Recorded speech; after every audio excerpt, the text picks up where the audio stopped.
Welcome to our PhD webinar on Clarity Part 2, where we'll be looking at principles of clarifying actions by using verbs. Now, if you're looking for additional help beyond these PhD webinars on writing principles, we have a lot of information available already here on our NMBU Writing Center YouTube channel. We also have a podcast called It's Going to Be All Right, which is available on multiple streaming platforms. If you are also an NMBU employee or student, you're able to use our Canvas platform and visit the Scientific Writing Resource Portal, or SWR 100, which is available as a course through Canvas. And of course, I would highly recommend that you visit phdontrack.net for all types of support to get you through the entire PhD process. So in the last webinar, we discussed the idea of clarity being a principle or a quality of being clear and easy to understand. And as a writing principle, clarity isn't a single process, but it actually involves applying several different writing principles that all serve the same purpose, to make our writing clearer and easier to understand. In the last webinar, we focused on how we can control clarity by presenting ideas through a general to specific order, and we discussed how we can create clearer character-action relationships by focusing on who does what in every sentence, as well as avoiding interruptions and using concrete nouns. In this webinar, we're going to focus on the use of improving clarity through our use of verbs. So what are verbs? They are words that describe an action, a state, or an occurrence, and we want to be able to use these descriptive words to show action in a sentence. And in fact, when we combine verbs or actions with clear characters, we're able to develop that clear character-action relationship. However, verbs can easily become a problem in academic writing if we are not careful and purposeful in how we use them. Verbs really create action or movement in our sentences. They generate meaning behind our insights, and they illuminate how we want our readers to respond and think about information that we present in our writing. So in this image, we could describe the actions that we're seeing in many different ways. We see people who are lagging behind. We see a person leading the others. We see people hurdling an obstacle and splashing into water. And we know that all of these people are athletes who are competing. However, when we typically write for science, we might not always be aware of what the real action of our sentences are. And if we don't know what our action is, then it's easy for our writing to become unclear and abstracted. Imagine how a researcher might describe what they were seeing in the picture before and how that abstracts meaning and becomes less clear to us as a reader. We might get a description of that picture that looks like this. Primary objectives of the majority of various athletic events, although divergent in their specific rules and mandatory objectives, typically involves some feat of either incrementally maintaining an objectively higher number of scores than the competition, or to be the individual or collective which endures the challenge with the fastest velocity, greatest placed distance, best accuracy of a placed object, or the maximum height or distance achieved at the final measurement point within the specified competitive arena. This type of writing is passive, bloated, and full of unclear language. And this is common in a lot of scientific and academic writing. So we've already covered how clear character-action relationships play a big part in clarifying our writing, but knowing how we can define action is also important. If we want to return focus, attention, and action, we need to pay close attention to how we use our verbs to clarify our meaning. Verbs can be used in many different grammatical ways in English, but today I'm going to focus on 4. And to keep things simple, I'm going to refer to them based on how we can understand them in our writing instead of using specific grammatical technical terms. So I'm going to refer to these 4 verb uses as follows. We have factual or existential verb use, which is when we use verbs to merely state facts or the existence of something. Now, this can be very helpful, but it can become boring if we excessively use factual or existential verbs in our writing. We can also have strong or dynamic verbs. These are active verbs that strongly indicate action or dynamics in a sentence. This is generally a good solution in most cases where we want to clarify actions. We can also have weak or static verbs. They support another verb or are used to weakly indicate actions in a sentence. And when used excessively, it can lead to a weak verb overloading. And then there are nominalization or zombie verbs. These are verbs, actions, which are disguised as nouns, people, places, things, concepts, etc. And by excessively overusing nominalizations, we can suck the life and action out of our sentences. And this also occurs when nominalizations are used excessively without a clear character-action relationship. So let's look at these one by one. Factual or existential verbs are simple verbs, usually to be or to have. Using these verbs defines factual statements or presents the mere existence of evidence. There's no strong action, nor is there necessarily a character-action relationship that is always required. Simply put, we're just trying to state facts, events, or the existence of something in plain language. So let's look at a couple examples. We could write a factual statement that looks like this. This is a picture of a brain. The brain is in the person's hand. Previously, the brain was in the head of a professor. The professor is alive and well and is not having any problems at work because having a brain is not a prerequisite for professorship. So, apologies for the terrible joke, and this might not really be a true factual statement, but there is nothing grammatically wrong with it either. However, we don't really get much sense of dynamic action, do we? We don't gather a whole lot of insight or analysis, and while there is nothing grammatically wrong with this, it's incredibly boring if we had to read an entire paper that was written only using factual or existential verbs. But they are handy because we use these verbs to state things like Chomsky, 2005, was the first to describe something. The research method is appropriate for human subject trials. The results were significant within a p-value of greater than 0.95. So these verbs can actually be very useful for us when we are not planning on demonstrating insight or analysis, but merely wanting to state facts. This is different than strong or dynamic verbs. We can take a factual statement such as, the person is skiing down the mountain, but we could actually go and turn it into a stronger, much more dynamic and much more active sentence if we described it like this. The person descends the mountain on skis. Do you see how this gives more analysis or interpretation or a stronger description of the action of skiing? This is what we use strong or dynamic verbs for when we want to present analysis, interpretation, description, and insight. So, we could take factual statements and very easily convert them to strong, dynamic statements. We can have active statements like Chomsky 2005 describes, or the research method applies to human subject trials, or the results produced significance within a p-value of greater than 0.95. Remember, we need to choose when a factual statement is more appropriate than a strong, dynamic, active statement. It depends on if you are merely presenting facts when you want to use the factual or existential verb, or when you are planning on interpreting facts, which is when strong and dynamic verbs are much more valuable for you. Now, when we go over to weak or static verbs, this is a type of passive language that doesn't create dynamic or insightful or always very clear sentences.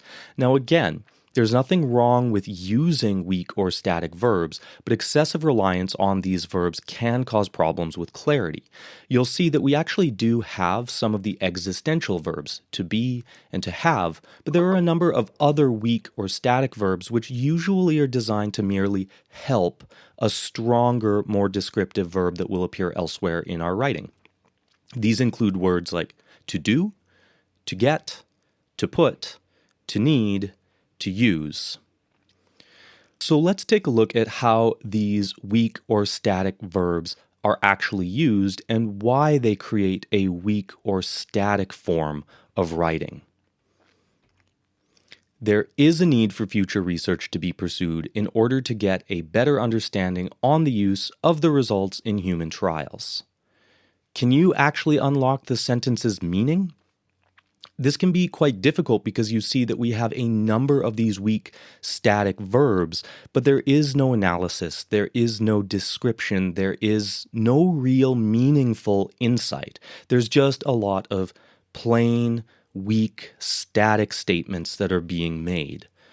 And the problem with this sort of writing is that it typically leads to what I call verb overloading. What is the real action in this sentence? Where is there a character performing that real action? So we need to ask ourselves, is it possible that we can replace these weak verbs with stronger dynamic verbs instead?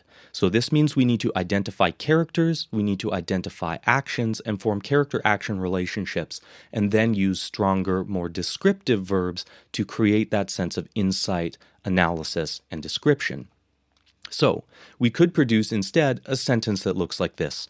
Pursuing future research can improve understanding of the results within human trials. So a few things need to happen here. We first need to identify characters, we need to identify the main action, but then we also need to get rid of a lot of these excessive verbs that are being used. And sometimes this can be challenging, especially when we have statements like this, to get a better understanding. So how can we end up taking this weak, static sentence that is very bloated and turn it into a much more dynamic statement? Well, a good place to go is actually thesaurus.com. We're able to find a lot of replacement verbs by searching for weak or static verbs or even weak or static phrases. So I took the idea of to get a better understanding, and I did a search for synonyms for get better. I looked under a definition as in to rally, and then I found the word improve. Thesaurus.com is an excellent resource for you to be able to use to improve your language and find clearer, more descriptive verbs. And I highly recommend that you visit this site often when you're working on revising your writing for clarity. So, we can see that there's a big difference between the passive, weak, static formulation using weak verbs and the stronger dynamic verbs that create an active voice. We can also see that the active voice using strong dynamic verbs isn't just clearer, but it's also a lot shorter. Let's move over to nominalization or zombies. Nominalizations are a funny thing because they often commonly occur when we take a verb and transform it into a noun. And we can think of nominalizations like zombies. They bite verbs and turn them into nouns. And one major problem with nominalizations is that where there is often one, there's often many of them. And where you might think it is easy to kill one zombie, trying to kill lots of zombies quickly becomes much more threatening. So we can see that the life of our sentences can easily become drained if we are overusing nominalizations. But there's another problem that many people face. How do we even identify nominalizations? Let's take a look at an example that we had used in last month's webinar. One way that we can try to identify nominalizations is that commonly certain nominalizations will have tails on them, meaning that we can look for suffixes on words. These common suffixes, or the way that most nominalizations end, will be in ION, IZE or ISE endings, or MENT. And if we take a look in this paragraph, we can see disagreement, spatialization, operation, and implications. Now, those are easy tails that we're able to find, but you're also going to notice that there are some other zombies here which don't follow these common suffixes. Foucault's work and the Foucaultian approach are also nominalizing verbs to work and to approach and turning them into compound nouns. So there are other ways that we can also identify nominalizations a little bit more easily. We can look for words between articles and prepositions, specifically articles a, an, or the, and the preposition of. So if we take a look, all of a sudden we see that there are a lot of articles and prepositions, and we're finding that many of the nominalizations in this paragraph are contained within these prepositional phrases. So if we're able to identify prepositional phrases, there's a good chance that we're identifying nominalization as well. Of course, when we have all of these nominalized zombies, this can also lead to a lot of verb overloading that further unclarifies or muddies the sentence and the true meaning that we are trying to get. So if we have a look, there are a lot of verbs in here, and there is an unclear character-action relationship. We don't necessarily know what the real action is in each sentence, nor do we know who is the character performing that action. So you can see how the combination of verb overloading, nominalization, and prepositional phrases are really big problems in creating clear writing. So it's time to start killing some of these zombies. There are two main ways that we can try to kill these zombie verbs. First, we can try to convert nominalized verbs back into active verbs. The second approach is that we can try to reorder components of our sentence around the prepositional phrase to create a nominalized character-action relationship. That means that we would actually use the nominalized verb as a character capable of performing an action, allowing us to have a more descriptive verb instead of excessively weak verbs. So let's take a look again, and let's try to identify where are the characters, the object nouns in blue and the subject nouns in green across this paragraph example. So I've highlighted them here, and we're going to just work on one sentence at a time for the sake of time and ease.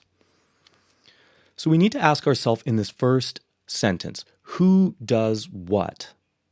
This is going to be the bedrock for how we determine which nominalizations can be converted back into active verbs. So if we're trying to kill zombies using the first approach, converting nominalization to active verbs, we need to create a clear character-action relationship from the characters and actions that are already present in the sentence. So we could say that critical geographers recognize Foucault's work could potentially develop a more nuanced socio-spatial theory, although they disagree if Foucault's work has been properly imported and addressed by many within the spatial disciplines. So, what is it that I have actually done? Well, you can see that I have taken this nominalization potential and turned it into an adverb to help support but modify the meaning of a stronger verb that we're going to use, could potentially develop. I've also taken the nominalization disagreement and turned it into an action. They disagree, referring to the critical geographers. And you can see that I've done the same thing with full import. I have taken import, dropped most of the rest, and converted import from a nominalization back into a verb, imported. So let's look at some of the remaining examples. I'm going to skip over the second sentence because it's mostly a direct quote and there's limited ability for us to change direct quotes unless if we decide to start paraphrasing. So we're going to focus on the third sentence of this paragraph instead. We're going to try to eliminate prepositional phrases by making the nominalization become a character capable of performing an action. So nominalizations can become subject nouns or object nouns. We have the Foucaultian approach links space with the operation of discourses and power, which seems particularly helpful in understanding the spatial implications of policy making. So, what we want to do is rule number 2. We're going to try to revise around the prepositional phrases to convert the nominalization into a character. So, we need to first identify our prepositional phrases, and an easy way to do this is look for the preposition of.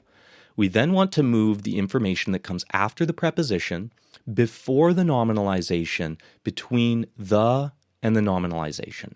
So we'll produce something instead of the operation of discourses and power. We could simply write this as discourses and power operation. We could do the same thing down here with the spatial implications of policy making becoming spatial policy making implications. Now, we also need to deal with the verb overloading that is happening here. So again, we can use thesaurus.com and try to replace these weak verbs with a stronger, more dynamic verb that defines real action within the sentence. So this could be allows understanding, it could be clarifies, it could be identifies, etc. So let's look at how I was able to revise this for clarity by making the nominalization a character. The Foucauldian approach links space with discourses and power operation, which identifies spatial policy-making implications. This is not only much shorter, but much clearer to understand because we have the nominalizations acting as characters related to actions within our sentences. So, if you reviewed this new paragraph with the first and last sentences revised to eliminate as many nominalizations and develop clearer character actions and more dynamic verbs, do you think that this is clearer? Now, not only is this clearer, but I was actually able to cut 22% of the word count. That means that there are 25 fewer words in this paragraph that you as a reader would need to actually read through to try to understand the meaning of the paragraph. Now, it's okay if all of this seems like a puzzle and a real challenge, because it is. But fortunately, I want to tell you about a really wonderful tool that's going to identify a lot of these problems for you. Helen Sword has written a wonderful book called The Writer's Diet, a guide to fit prose, which I would highly recommend you check out from the library and read or purchase a copy of yourself. But she's also produced a website called writersdiet.com/test, which allows you to use this writer's diet in an online format. And it looks like this. When you go to that website, you're able to come to a screen more or less like the screenshot here. And there's also a great benefit that you can download this program as an app to use within Microsoft Word, so you don't always need to use the website. The test itself is actually very simple. You copy in one or more paragraphs into this dialog box. What it does is it will produce 5 focal areas. It will look through the sample text that you have put in and identify weak or static verbs in the form of to be. It will identify nominalizations, which Helen Sword is calling zombie nouns, where I took that name from. It will also identify prepositions, add words, so adjectives and adverbs, as well as I had mentioned in the last webinar, vague pronouns, it, this, that, and there. Once we have copied in our text, we can click here to run the test, and we will get something that produces an output like this.